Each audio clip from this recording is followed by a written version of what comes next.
Hello, আসসালামু আলাইকুম guys. তো কেমন আছেন সবাই? আশা করি সবাই অনেক ভালো আছেন। আল্লাহর অশেষ রহমতে আলহামদুলিল্লাহ আমি অনেক ভালো আছি। তো আজকে আমাদের কোম্পানি বন্ধ, এমনকি আমাদের জাতীয় শ্রমিক দিবস হিসেবে কোম্পানি বন্ধ দিয়েছে 2 দিনের জন্য। তো আমরা সেই উপলক্ষে আজ এই রোদ্দুরের ভিতরে রুম থেকে বেরিয়েছি আপনাদের শুধু কিছু জিনিস উপভোগ করানোর জন্য, কিছু জিনিস দেখানোর জন্য। তো অবশ্যই আপনারা শুনেছেন মালয়েশিয়ায় পাম বাগানের কথা, এমনকি ভিডিওতেও দেখছেন।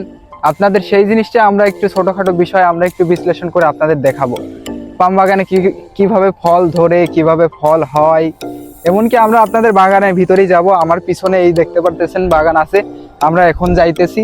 প্রচুর রোদ্দুর, এর জন্য একটু সমস্যা হইতেছে। তার গাইস আমরা এখন বাগানের ভিতরে যাচ্ছি, তো আমাদের সাথেই থাকুন এবং ভিডিওটা উপভোগ করতে থাকুন। তো চলে আসেন।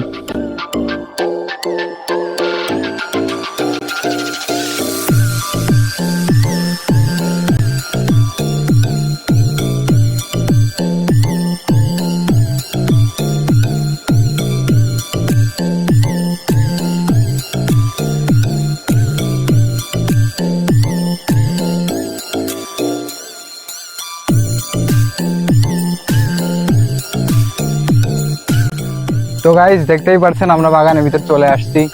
বাগানে এগুলো অনেক পুরাতন পুরাতন গাছ, এর জন্য এখনো ফল কাটা হয় নাই কিংবা ফল আসে নাই। দেখা লাগতেছে যে একটু ছোট ছোট ফল হয়েছে, সেটা আপনারা ওই উপরের দিকে তাকাইলেই দেখতে পারবেন।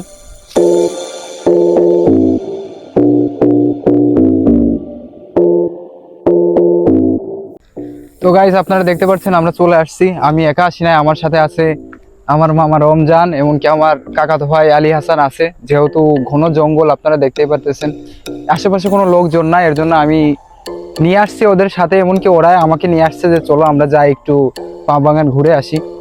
তো আপনারা আমাদের সাথেই থাকুন, আপনারা দেখতে থাকুন আমরা কি দেখাইতে পারি আর কি করছি আমরা একটু দেখেন আপনারা।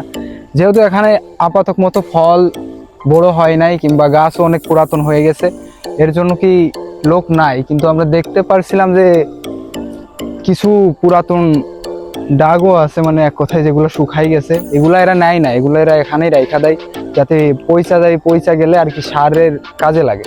তাছাড়াও পাম বাগানের কোনো গাছও যদি কাটা হয় সেগুলো ওরা নেয় না, একদম মেশিন নিয়ে আসে ছোট ছোট কয়রা মানে এমনিতেই ছাড়াই দেয় আর কি।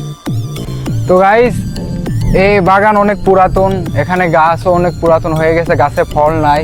আমরা এই সাইডে আরেকটা বাগান আছে, এই দিন ছুটির দিনে আমরা এমনকি আগামীকালও যেতে পারি, গিয়ে ছোট গাছ আছে ওখানে গিয়ে দেখাবো আপনাদের। আর আপাতত সময় মতো আকাশের অবস্থা অতটা ভালো না, এর জন্য আপনাদেরকে আমরা দেখাইতে পারতেছি না, এর জন্য আমরাও দুঃখিত।